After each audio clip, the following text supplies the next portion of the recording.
The assembly hall of Nexus Prime was even more crowded than it had been for the original vote. Word had spread that the inspection team's report would contain surprising findings, and representatives from every Concord species had gathered to witness the outcome. High Speaker Zixthorax stood with the Veluxy delegation, compound eyes scanning the chamber for signs of weakness or wavering among the coalition that had voted for resolution 7714. The past weeks had been spent shoring up alliances and spreading whispered warnings about human manipulation. Ambassador Park Soo-min waited at the human delegation's platform, her expression calm but her heart racing beneath her formal robes. Everything humanity had worked for over the past century came down to this moment. This session will come to order. The neutral arbiter announced. High Inspector Vorath of the Kryn Federation will present the findings of the Earth inspection team. Vorath walked to the central platform, his scales gleaming under the chamber's lights. Park noticed that something had changed in the way he carried himself.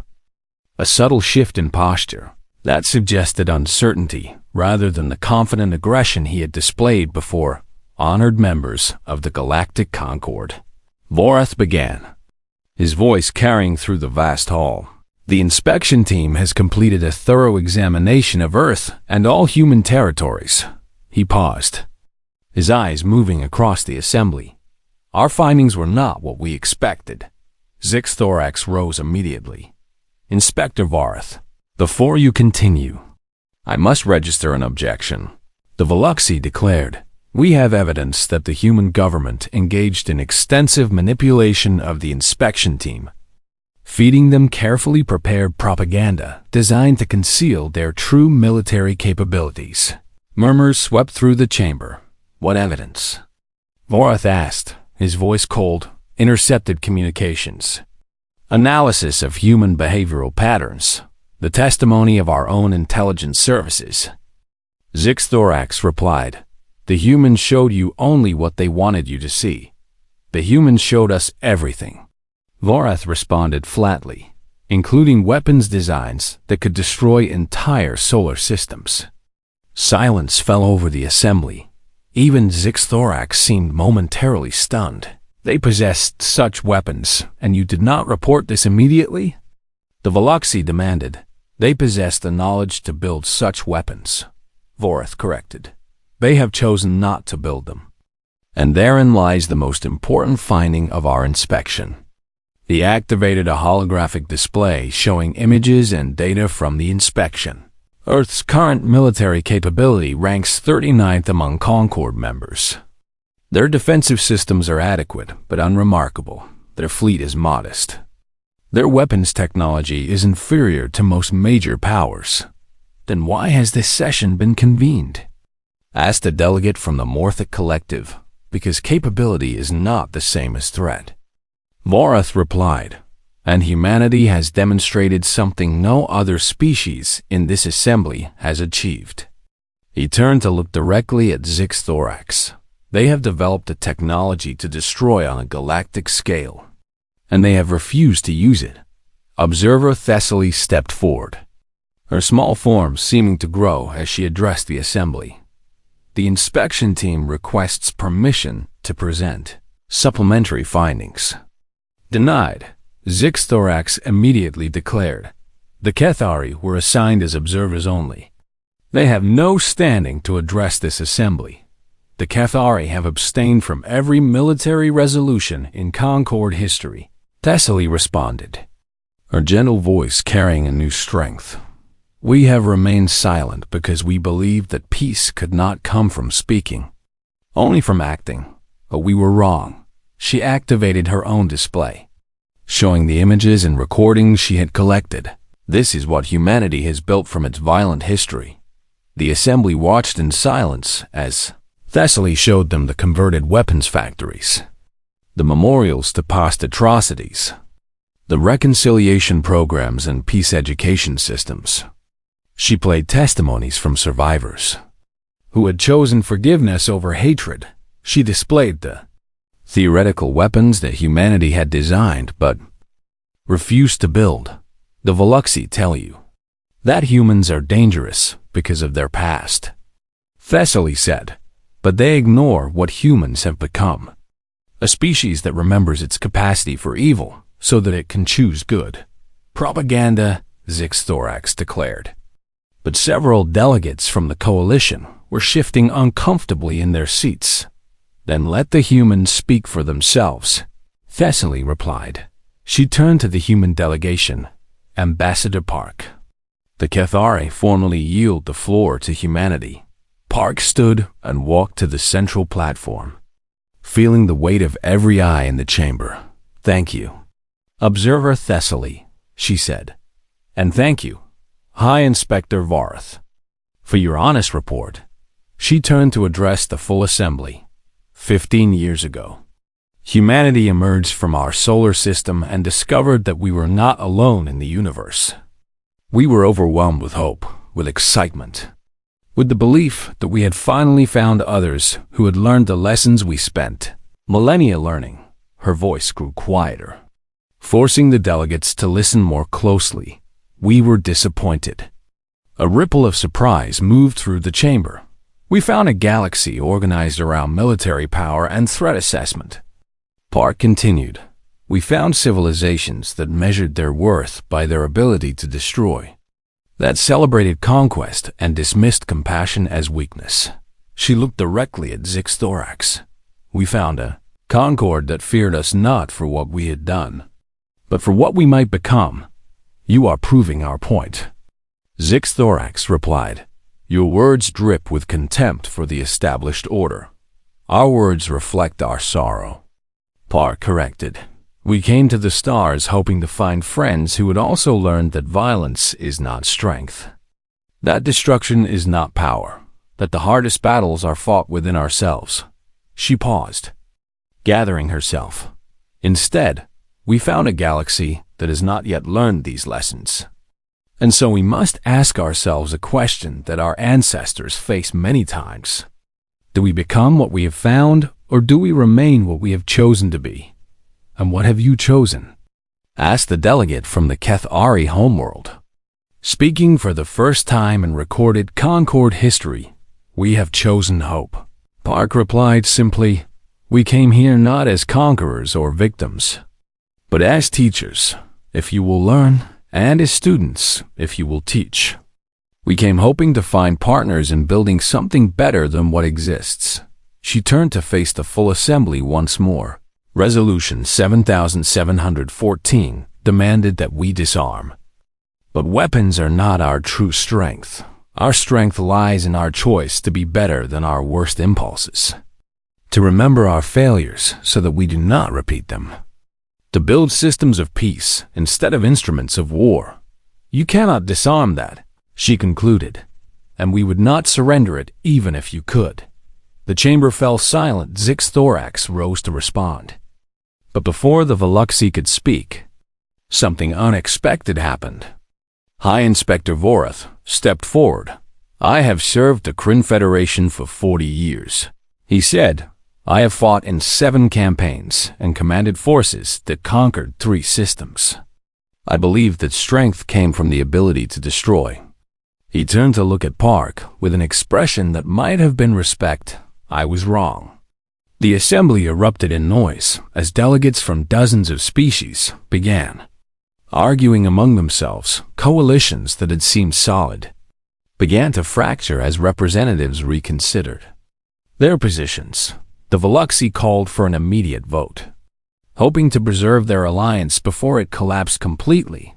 But when the vote came, the result was different than anyone had expected. Resolution 7714 was rescinded by a margin of 29 to 18. A new resolution was proposed and passed, inviting humanity to join the Concord's Inner Council as full partners. The Veluxi delegation departed in fury, their plans for galactic dominance crumbling around them. As the assembly dispersed, Varth approached Sergeant Major Yoon, who had been watching from the observation gallery. I must ask you something. Varth said, the choice your species has made to remember your violence while refusing to embrace it. Can you truly maintain this forever? Yoon considered the question carefully. No, he admitted. That is why we work at it every single day. The moment we believe we have won that battle is the moment we have lost it. That sounds exhausting, Vorath observed. It is.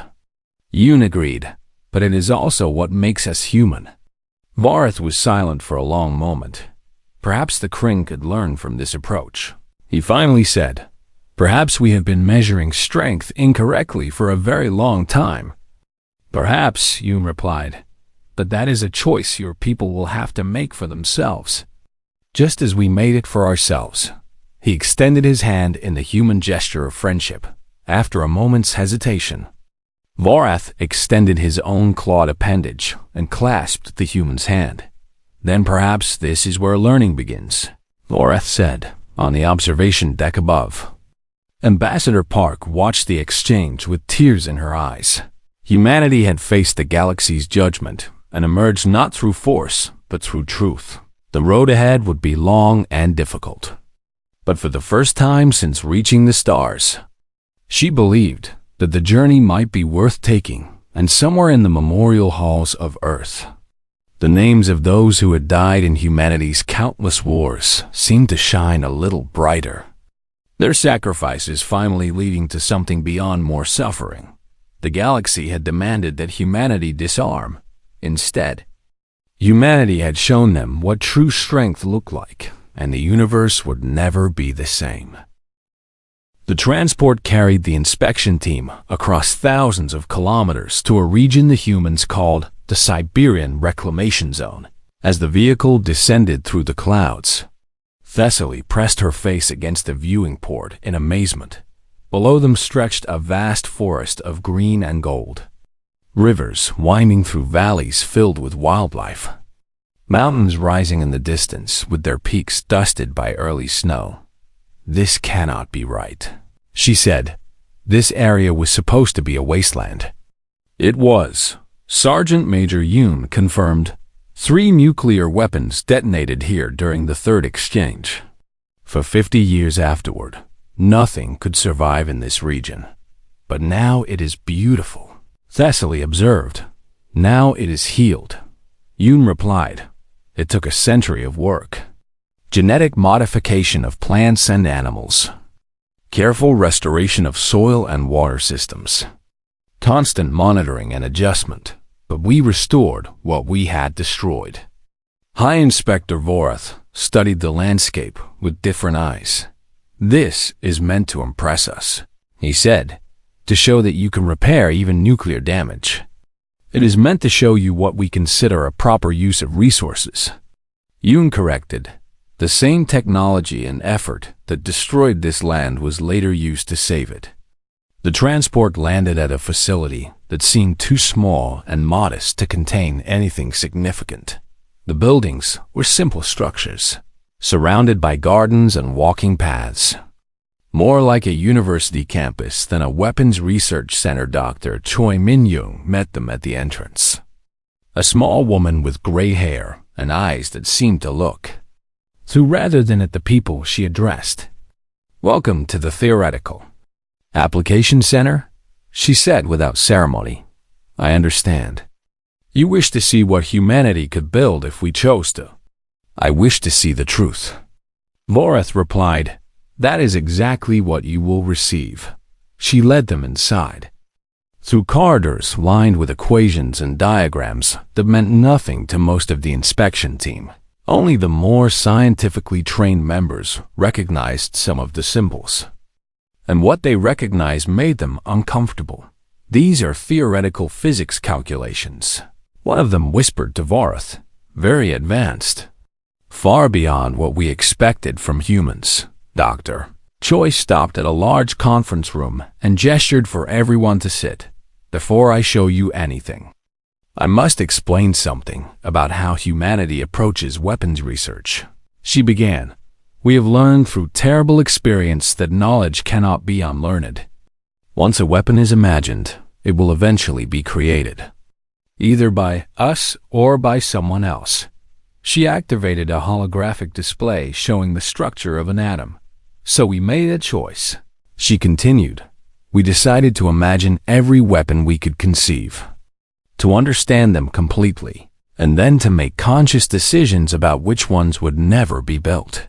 The display shifted to show a list of project names, hundreds of them stretching back over a century. These are the weapons we have designed but never constructed. Da Choi explained. Each one was developed to the point where we understood exactly how it would work and exactly what it would do. And then we stopped. Vorath leaned forward. Show me the most dangerous ones. Dr. Choi nodded slowly. Very well. But remember that you asked for this. The first design was something the humans called a stellar disruptor, a device that could destabilize the fusion processes in a star, causing it to expand rapidly and consume its inner planets. This weapon could be built with technology we currently possess. Dr. Choi said calmly, the theoretical work was completed 40 years ago. We have never constructed even a prototype. The second design was more subtle, a form of targeted genetic modification that could be released into an atmosphere and would rewrite the DNA of any carbon-based life form it encountered. This would work on most species in the Galactic Concord. Da Choi noted, we could deploy it without any visible delivery system, and there would be no defense. The third design made even Vorath's scales turn pale. It was a method for creating localized space-time ruptures, essentially tearing holes in reality itself. This is theoretical only, Dr. Choi admitted. We are not certain we could actually build it, but the mathematics suggest it is possible. Why are you showing us this? Thessaly asked, her voice trembling. You are proving that humanity is exactly as dangerous as the Veluxi claimed. No, Dr. Choi replied gently. I am proving that humanity has the capacity to be dangerous, which is very different from being dangerous. She deactivated the weapons display and brought up a new set of images. Now let me show you what we have built instead. The next hour was spent reviewing technologies that humanity had actually developed, medical systems that could cure diseases that had plagued other species for millennia, environmental restoration, techniques that could terraform dead worlds into living ones, energy systems that could provide unlimited power without radiation or waste, communications networks that could link civilizations across vast distances, agricultural methods that could feed populations of any size without depleting natural resources. Every one of these technologies uses the same scientific principles as our weapon designs. Dr. Choi explained, the same knowledge that could destroy can also create. And we have chosen creation. Vorath sat in silence, his worldview crumbling around him. The Kryn Federation measured strength through destruction, through the ability to overwhelm and conquer. But humanity measured strength through something else entirely, through the ability to choose, to imagine horrors and then refuse to bring them into existence. How can you be certain your people will continue to make this choice? He finally asked, what prevents some future generation from building these weapons? Nothing prevents it, Dr. Choi admitted. That is why we teach every generation what these weapons could do. That is why we maintain this facility, not to build these horrors, but to understand them, and to understand why they must never be built. But if you were threatened, Vorath pressed, if your survival depended on using these capabilities? Dr. Choi's expression became very serious. That is a question we have debated for generations, she said, and we have never reached a final answer. But I will tell you what I believe. She stood and walked to a window overlooking the restored forest outside. I believe that some prices are too high to pay, even for survival, she said. If we destroyed another civilization to save our own, we would survive, but we would no longer be the species we chose to become. We would be something else, something we decided long ago we did not want to be. That is madness, Vorath said. but his voice lacked conviction. Perhaps, Dr. Choi agreed, or perhaps it is the only sane response to the universe we find ourselves in. She turned back to face the inspection team. You came here expecting to find hidden weapons and secret military programs, she said. Instead, you found a species that has looked into its own darkness and chosen light, not because we are incapable of darkness, but because we understand it too well. Thessaly had been recording everything, her equipment capturing not just words, but the emotions behind them. The Galactic Concord needs to see this, she said. They need to understand what humanity really is. That is why we invited you here, Dr. Choi replied. We could have hidden all of this. We could have shown you only what you expected to see, but we chose to show you the truth, because the truth is our greatest strength. The inspection team departed the Theoretical Application Center in silence. Each member was processing what they had learned in their own way. Some with fear, some with confusion, some with a dawning respect they had not expected to feel. But far away, on the Veluxy homeworld, High Speaker Zix Thorax was watching the inspection reports with growing alarm. The operation was not proceeding as planned, instead of finding evidence of human aggression. The inspectors were being seduced by human propaganda. Something had to be done before the inspection team returned to Nexus. Primed with their corrupted conclusions, Zix Thorax began preparing countermeasures, a way to ensure that the Concord heard the right message about humanity. Regardless of what the inspectors had actually found, the battle for galactic opinion was about to enter its final phase. The Global Memorial Network was not a single building or location, but a vast digital archive accessible from thousands of access points around the world. The inspection team chose to enter through the Peace Pavilion in Hiroshima, a structure built on ground that had once been the center of nuclear devastation. Sergeant Major Yoon led them inside, his footsteps quiet on the polished stone floor. This archive contains every recorded conflict in human history, he explained. Every war, every atrocity, every act of mass violence our species has committed. High Inspector Varath looked around the memorial hall with skepticism. You keep records of your failures? We keep records of our lessons, Yoon replied. The first entries dated back thousands of years, to conflicts fought with bronze weapons and wooden chariots. The inspectors watched recordings and read translations of ancient texts describing battles and conquests that seemed primitive by galactic standards. But as the timeline advanced, the scale of violence grew. The Crusades showed armies marching across continents in the name of religion. The Mongol conquests left tens of millions dead across half a world. Colonial wars spread suffering to every corner of the planet. Your species seems determined to kill itself, observed one of the Kryn inspectors with something like admiration. We very nearly succeeded several times, Yoon acknowledged. Then came the 20th century. The archive's recordings became clearer, more detailed, and far more disturbing. The inspectors watched footage from the trenches of the First World War, where millions died fighting over meters of mud. They saw the industrial machinery of the Holocaust, the systematic murder of millions based solely on their ancestry or beliefs.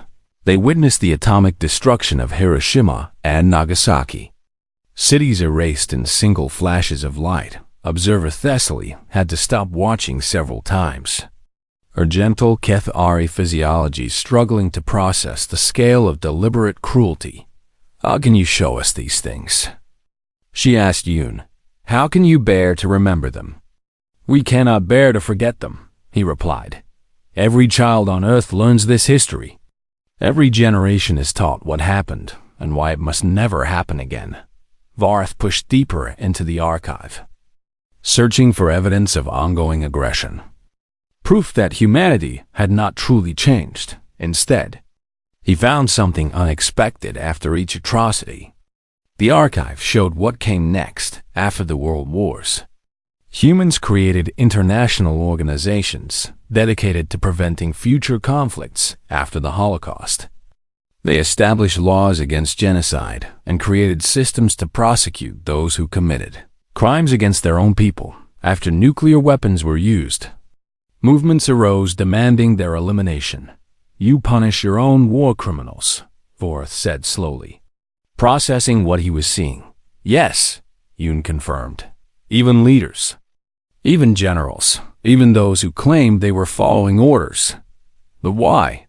Vorth demanded. "In Kryn history, successful conquerors are celebrated. Their victories are our proudest moments." Yoon considered the question carefully. "We once celebrated conquest as well," he admitted. "But we learned that what we were celebrating was actually destruction. The ending of lives and cultures and possibilities that could never be recovered." He guided them to a section of the archive dedicated to the concept humans called reconciliation. "This is what comes after we remember." He explained the inspectors saw former enemies, meeting to acknowledge past wrongs. They watched ceremonies where nations apologized for historical atrocities and worked to repair the damage. They read treaties and agreements designed not to divide territory, but to prevent future conflicts. "We do not always succeed," Yoon said honestly. "Old hatreds sometimes return, new conflicts arise, but we try. And each generation tries harder than the one before." Thessaly found herself drawn to a collection of what humans called testimonies, personal accounts from survivors of various atrocities. She listened to a woman who had survived a concentration camp describe her choice to forgive her tormentors. She heard a soldier from one side of a civil war explain how he had come to see his former enemies as brothers. She read letters from children who had lost parents to violence but grew up to work for peace. "These people experienced the worst your species can do," Thessaly said quietly, "yet they chose not to hate. Not all of them." Yoon acknowledged some could not move past their pain, and we do not judge them for that. But many found that hatred only continued the cycle of suffering. Vorth had been quiet for some time, moving through the archive with an expression that might have been confusion on a face capable of showing it. Finally, he stopped before a display showing the aftermath of humanity's most recent major conflict. A war that had occurred just 70 years before First Contact, your third exchange, he said. "The one that nearly destroyed your civilization." "Yes," you replied. 3 nuclear weapons used. 2 billion dead. Ecosystems damaged for generations. "And yet you recovered," Vorth observed. "You rebuilt your civilization and reached the stars within decades." "We had no choice but to recover," Yoon said. "But more importantly, we chose to remember why the war happened and what we had done to each other." He led the inspection team to a final section of the archive, one that had been created specifically for this visit. "This is what we have learned," Yoon announced as the display activated. The presentation showed not weapons but institutions. Not armies but systems designed to prevent the need for armies. Conflict resolution centers trained negotiators who could diffuse tensions before they became wars. Early warning systems monitored for signs of violence and triggered intervention before atrocities could occur. Education programs taught children from their earliest years how to resolve disputes without violence. International courts provided justice without requiring military force. Economic systems ensured that no population became desperate enough to see war as their only option. "We have not eliminated conflict from human nature," Yoon explained. "We probably never will, but we have built systems to contain it, to channel aggressive impulses into competition rather than destruction." "This is your real defense," Thessaly realized suddenly. "Not weapons, but prevention. Weapons can only respond to threats." Yoon agreed. "These systems prevent threats from developing in the first place." Vorth stood in silence, processing everything he had seen. His entire understanding of power and security was being challenged. The Kryn Federation maintained its safety through military strength, through the certainty that any attacker would face devastating retaliation. But humanity had developed something different, a form of security that did not require weapons at all. You truly believe this approach can work against external threats? He asked finally, against species who do not share your values? Yoon's expression became serious. We do not know, he admitted. We have never faced a serious external threat until now. But we hope that the same principles apply, that understanding and communication can prevent conflict before it begins. And if they cannot, then we will defend ourselves, Yoon replied. We have not forgotten how to fight. We have simply chosen to make fighting our last option rather than our first. The inspection of the archive continued for several more days. The team members scattered through different sections, each finding their own points of interest. The Kryn were fascinated by human military strategy and the evolution of warfare. The Cathari were drawn to the reconciliation efforts and the stories of forgiveness. Others studied the economic and political systems that had emerged from centuries of trial and error by the time they finished. The inspection team had been fundamentally changed by what they had witnessed. They had come expecting to find hidden weapons and secret military programs. Instead, they had found something far more complex, a species that had confronted its own capacity for destruction and chosen deliberately and continuously to be better. But the question remained, was this transformation genuine? Could a species with such a violent history truly have changed its nature? Or was this all an elaborate deception, a performance designed to lower the galaxy's guard? Vorath still harbored doubts, and he was determined to find answers. I want to see what you could build if you chose to, he demanded. Your theoretical capabilities, your weapons research, everything you have designed but not constructed. For the first time, Yoon hesitated. That is a request we did not anticipate, he said, but I believe it can be arranged. He made a communication request and waited. The response came within minutes. Earth's government has approved your request, Yoon reported, his voice carrying a strange note that Vorath could not identify. But they wish me to warn you. Warn us of what? That what you are about to see may disturb you more than anything in this archive. Vorath straightened his spine. I am prepared to see the truth.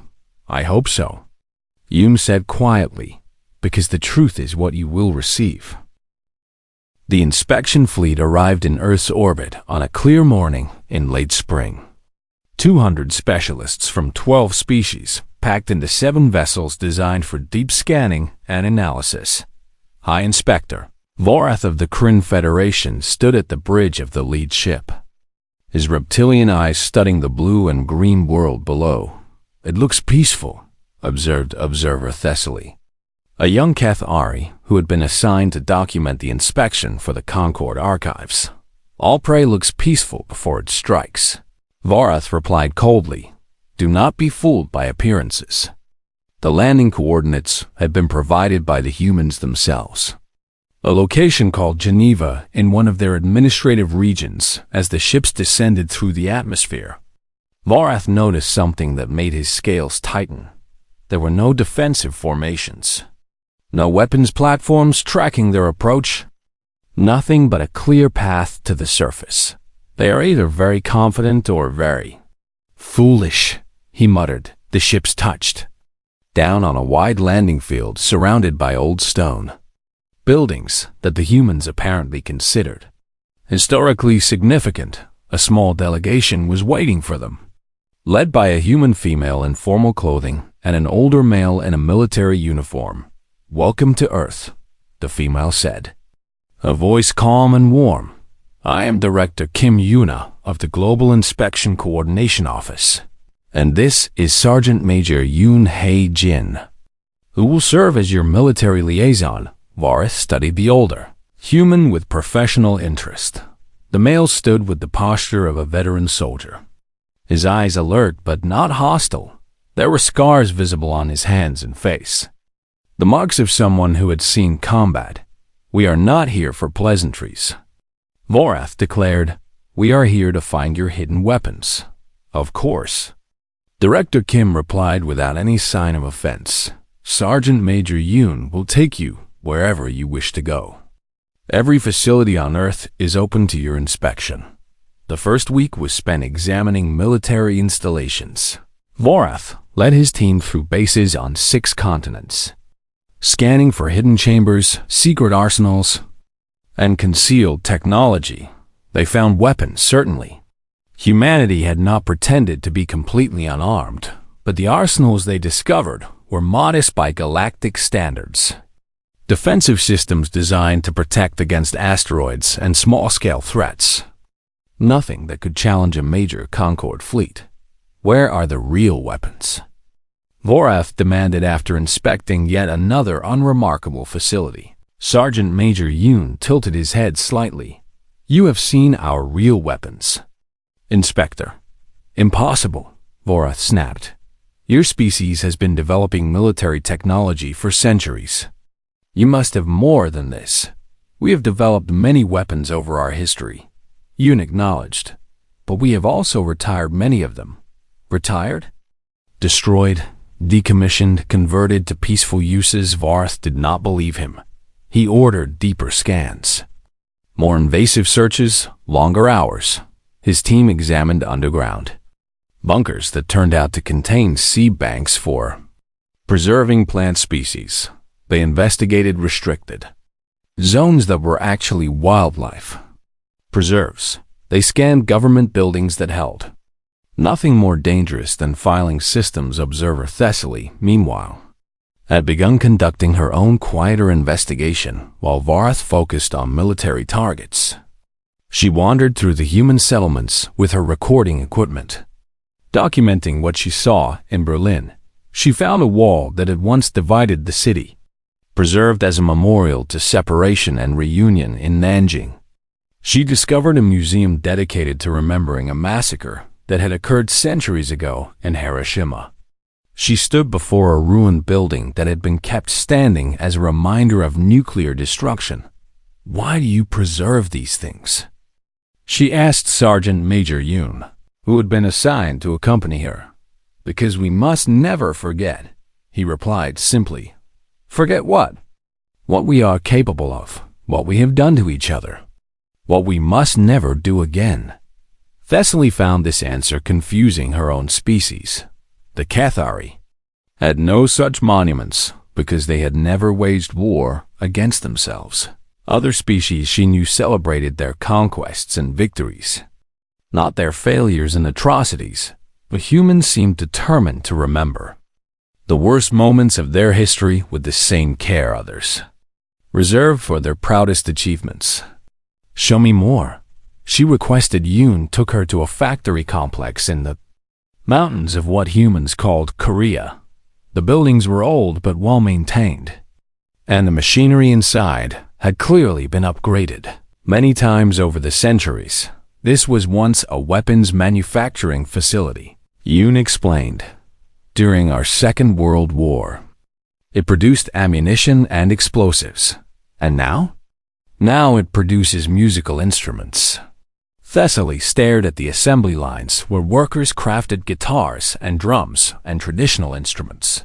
She could not name. "You converted a weapons factory into this?" "We have converted many such facilities," Yoon said. "Would you like to see more?" Over the following days, Thessaly documented dozens of similar conversions. Military shipyards now built research vessels and cargo carriers. Underground bunkers designed to survive nuclear war had become schools, and community centers. Missile silos had been filled with soil and planted with crops. A massive naval base had been transformed into an artificial reef, supporting an entire ecosystem of marine life. "I do not understand," Thessaly finally admitted. "Your species clearly has the knowledge to build terrible weapons. Your history proves you have used them, Why would you choose to give up such power? Yoon was quiet for a long moment before answering. Because we learned what that power costs, he said. Not just in lives lost, but in what it does to the ones who survive. He touched one of the scars on his face. I was a soldier for 30 years. I fought in 3 conflicts before humanity reached the stars. I killed people, and I watched friends die. And I learned something that took our species thousands of years to understand. What did you learn? That the strength to destroy is not strength at all. Yoon replied. Any fool can break things. True strength is the ability to build, to create, to protect. Thessaly recorded his words carefully, sensing that she had found something important. Meanwhile, Vareth had grown increasingly frustrated. His scans had covered over 60% of the planet's surface and found nothing that matched his expectations. They must have hidden facilities in space, he declared. Asteroid bases, moon colonies. Somewhere we have not looked. The humans obliged his request without hesitation, providing coordinates for every human installation in the solar system and beyond. Moreth's teams spent another week searching, and again they found nothing but modest defenses and civilian infrastructure. This is impossible, Voreth said to his second-in-command. A species this aggressive cannot simply choose to disarm itself. Perhaps we misunderstood them, the subordinate suggested carefully. Perhaps the Veluxi presentation was not accurate. Voreth turned on his subordinate with fury in his eyes. The Veluxi showed us their history. Wars, genocides, weapons of mass destruction. Those images were not fabricated. No, the subordinate agreed. But perhaps they were not complete. That night, Thessaly requested a meeting with the full inspection team. She had something to show them. She said, something that might explain what they had been seeing. Voreth attended reluctantly, expecting another pointless display. But when Thessaly activated her recording device and began showing what she had found, even he fell silent. The humans do not hide their violent history, Thessaly explained as images of memorials and museums filled the room. They preserve it. They teach it to their children. They force themselves to remember every terrible thing they have ever done. Why? Asked one of the inspectors. Because they believe that remembering is the only way to prevent repetition. Thessaly replied, and because they have built something from that memory. Something I have never seen in any other species. She turned to face Voreth directly. They have built a civilization that chooses restraint. That converts weapons into instruments of peace.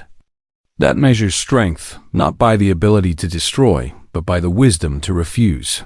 Var stood in silence, his certainty shaken for the first time since the inspection began. I want to see their historical archives. He finally said, all of them. Thessaly nodded. I thought you might. The humans have already agreed to grant full access. What they would find in those archives would challenge everything the Concord believed about power, about strength, and about the strange species called humanity. The great assembly hall of Nexus Prime stretched for nearly a kilometer in every direction, its curved walls displaying the flags and symbols of 47 spacefaring civilizations that had come together to form the Galactic Concord. Ambassador Park Soo-min stood at the human delegation's platform, her posture straight and her expression calm as she watched representatives from across the galaxy take their seats. The Veluxi Dominion's delegation arrived last, their insectoid forms clicking and buzzing as they settled into their elevated section. High-speakered Zix thorax. The Veluxi representative was a massive creature with 6 legs and compound eyes that reflected the chamber's light in 1,000. Fractured images. Park had been warned about this meeting. Earth's intelligence services had intercepted communications suggesting the Veluxi had been building a coalition against humanity. For months, now she would see just how successful they had been. This emergency session of the Galactic Concord is called to order. announced the neutral arbiter, a synthetic intelligence that had served the Assembly for 300 years. High Speaker Zixthorax of the Veluxy Dominion has requested priority speaking time regarding a matter of galactic security. The insectoid rose to its full height, nearly 3 meters of chitinous armor and clicking mandibles. Fellow members of the Concord, Zixthorax began. Its voice translated through the universal system. We gather today to address a threat that grows stronger with each passing cycle. Park felt the eyes of hundreds of alien delegates turn toward the human section. 15 years ago, humanity made first contact with the galactic community. The Veluxy continued. In that time, they have expanded their military capabilities at a rate unprecedented in Concord history. A holographic display appeared in the center of the chamber, showing graphs and statistics that Park knew had been carefully selected to paint the worst possible picture. Their weapons development has increased by 400%.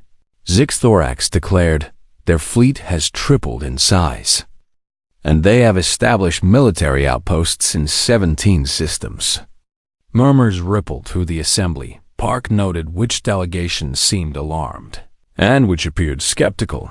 The Kryn Federation representatives were nodding along with the Veluxy presentation, their reptilian faces showing clear agreement. The Cathari, gentle herbivores known for their pacifist philosophy, seemed uncomfortable but said nothing. But numbers alone do not tell the full story. The Veluxy High Speaker continued. We must examine the nature of this species, their history, their very essence. The holographic display shifted to show images from human history, wars, explosions, mushroom clouds rising over ruined cities. This is what humans do to each other, Zixthorax said, letting the images speak for themselves. They have fought thousands of wars among themselves, killed billions of their own kind, and developed weapons capable of destroying their entire world multiple times over. Park kept her expression neutral, even as she felt anger building in her chest. The presentation was designed to terrify, showing humanity's worst moments without any context. And now, the Veluxy concluded, they bring this violence to the stars, to our peaceful community, armed with weapons that grow more powerful by the day. Zixthorax turned to face the assembly directly. The Veluxy Dominion formally proposes Resolution 7714, requiring the immediate disarmament of Earth and all human colonies. The chamber erupted in noise as delegates from dozens of species began shouting questions and objections. Park raised her hand, requesting permission to speak. The human delegation is recognized. The arbiter announced, Ambassador Park, you may respond. Park stood slowly, making eye contact with as many delegates as she could. High Speaker Zixthorax has presented a great deal of information.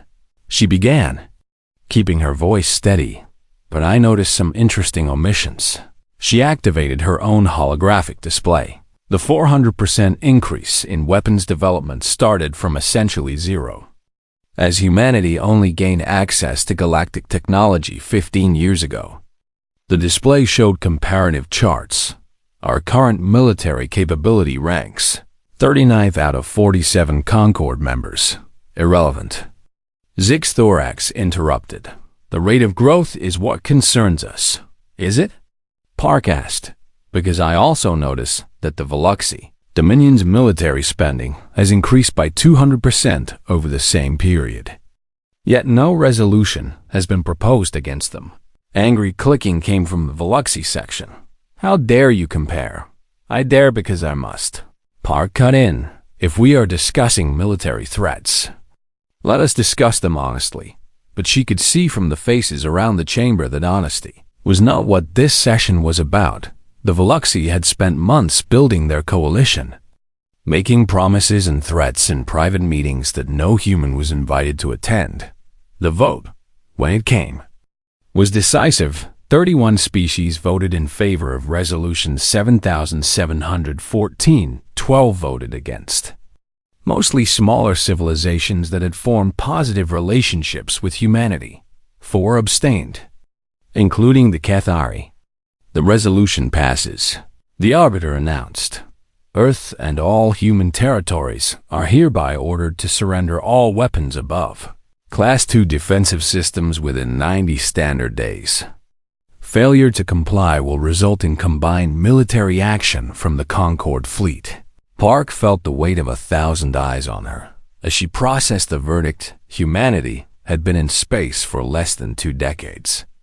And already they faced the combined might of the galaxy's most powerful civilizations. She could protest.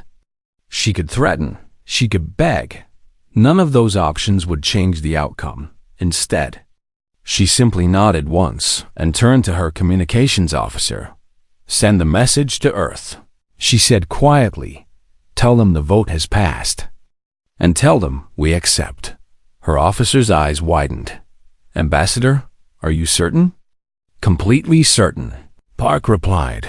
Include the following addendum. Earth extends a formal invitation to the Galactic Concorde to send full inspection teams to our homeworld. We will hide nothing. We will resist nothing. Every facility will be open to their examination. The message was sent before anyone in the chamber could react. Within hours, a response came from Earth's governing council. Not a protest or a counter-threat, but a simple confirmation of Park's invitation with one addition. We look forward to showing our galactic neighbors who we really are. High Speaker Zix received the news with what might have been confusion in a creature capable of that emotion. The humans were not behaving as expected. Every other species faced with such an ultimatum had either fought back or negotiated. Desperately, for better terms, humanity had simply opened its doors. This is a trick. Zix declared to the Veluxy Council, they are hiding something. Then we will find it, replied Admiral Krethvox. The Dominion's military commander, send our best inspectors. Let them tear apart every human facility until we discover their true capabilities. But somewhere in the back of Zix mind, a small doubt began to form. What if the humans were not hiding anything? What if they truly intended to let the galaxy see everything? That possibility was somehow more disturbing than any secret weapon could have been on Earth. Park's message had sparked a different kind of mobilization, not military preparations or evacuation plans, but something far more organized and deliberate. The United Nations Emergency Council convened within hours, and the decision was unanimous. Show them everything, declared Secretary General Okonkwo. Every base, every research facility, every historical archive. And if they still decide to attack? Asked General Morrison. Then we will have shown the galaxy exactly what kind of species we are. Okonkwo replied, and history will judge who was right. The inspection teams were assembled within days. 200 experts from 12 different species, equipped with scanning technology that could detect hidden weapons through kilometers of solid rock. They would find every secret humanity had ever hidden, or so they believed. What they would actually find would change the course of galactic history forever.